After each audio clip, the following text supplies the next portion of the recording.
درود پاک پڑھیں اللہم صلی علی سیدنا و مولانا محمد وعلی آل سیدنا و مولانا محمد بارک وسلم صلاۃ و سلام علیک یا رسول اللہ صلی اللہ تعالی علیہ وسلم۔ بسم اللہ الرحمن الرحیم۔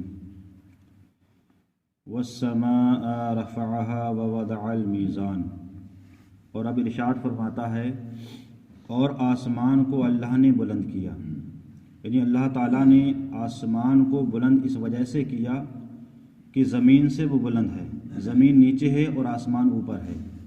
ایک تو اس معنی کا ہے کہ اللہ نے آسمان کو بلند کیا، اور دوسری وجہ یہ ہے بلند ہونے کی کہ آسمان پر اللہ تعالیٰ کی جو نوری مخلوق ہے جس کو ہم لوگ کہتے ہیں فرشتے، تو ان کا یہ مسکن رہنے کی جگہ ہے، اور اللہ تعالیٰ کی جتنے احکام جو نافذ ہوتے ہیں وہ آسمان پر نازل ہوتے ہیں۔ آسمان پر یہ ہے تمام فرشتوں کو بتایا جاتا ہے، اور فرشتوں کو جو حکم دیا جاتا ہے وہ فرشتے اللہ تعالیٰ کا حکم مان کر کے اپنے اپنے کام کرتے ہیں۔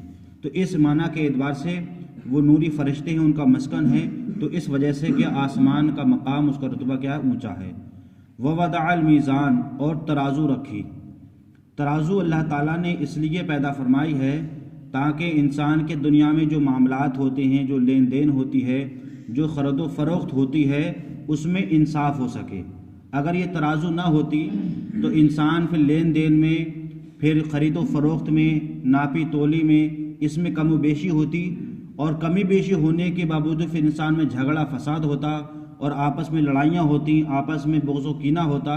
تو اس لیے اللہ تعالیٰ نے جو ہے وزن کی صورت میں، ناپ تول کی صورت میں اللہ تعالیٰ نے انسان کو ایک ترازو عطا فرمایا ہے تاکہ انسان ترازو کے ذریعے سے اپنی خرید و فروخت اور اپنے لین دین میں کیا کر سکے؟ آسانی کر سکے۔ اب اس میں ترازو میں اگر کوئی انسان گڑبڑ کرے گا تو کل قیامت کے دن اس کے ساتھ کیا سختی سے حساب لیا جائے گا۔ آگے اللہ تعالیٰ ارشاد فرماتا ہے کہ اللہ تطغوا فی المیزان، کہ ترازو میں بے اعتدالی نہ کرو۔ ترازو بے اعتدالی سے مراد یہ ہے کہ ترازو میں گڑبڑی نہ کرو۔ گڑبڑی سے مراد یہ ہے کہ ترازو کا جو وزن ہوتا ہے، باٹوں کا جو وزن ہوتا ہے، یہ اب جو ترازو بیسے والے جو آ گئے ہیں تکنیکی طور پر، سیکنڈ والے جو آ گئے ہیں، بیسے جو مشینیں چل رہی ہیں، تو اس میں بہت سے لوگ اندر سے کوئی ایسا جگاڑ کر لیتے ہیں کہ اگر آپ، جیسے ایک مثال دوں کہ آپ اگر کوٹے سے اگر کوئی سامان خرید کے لے کر آئیں گے، مثال کے طور پر آپ نے 50 کلو غلہ اگر وہاں سے لیا کوٹے پیسے، اس کے بعد آپ اصلی والے ترازو پر اگر تولیں گے تو کچھ نہ کچھ کم سے کم آدھا کلو اس میں کم نکلے گا۔ تو اس کا مطلب یہ ہے کہ اس کانٹے میں کہیں نہ کہیں انہوں نے کوئی ایسا تکنیک رکھی ہے اندر سے کہ اس میں ہر آدھا کلو پر یا 50 کلو پر کم سے کم 10 گرام یا آدھا کلو کم ہو جاتا ہے۔ تو وہ بظاہر تو اس نے کر لیا ہے، لیکن سارے معاملات اللہ دیکھ رہا ہے، اور جو انسان اس طریقے سے کرے گا کل قیامت کے دن اس کے ساتھ سختی سے حساب لیا جائے گا۔ اسی طریقے سے جو لوگ دوسرا کام کرتے ہیں لوہے کا یا لکڑی کا، تو انچی ٹیپ سے جو ناپتے ہیں، تو جتنی جگہ ہونا چاہیے اتنا ہی انسان کو بتانا چاہیے خرچہ ہے۔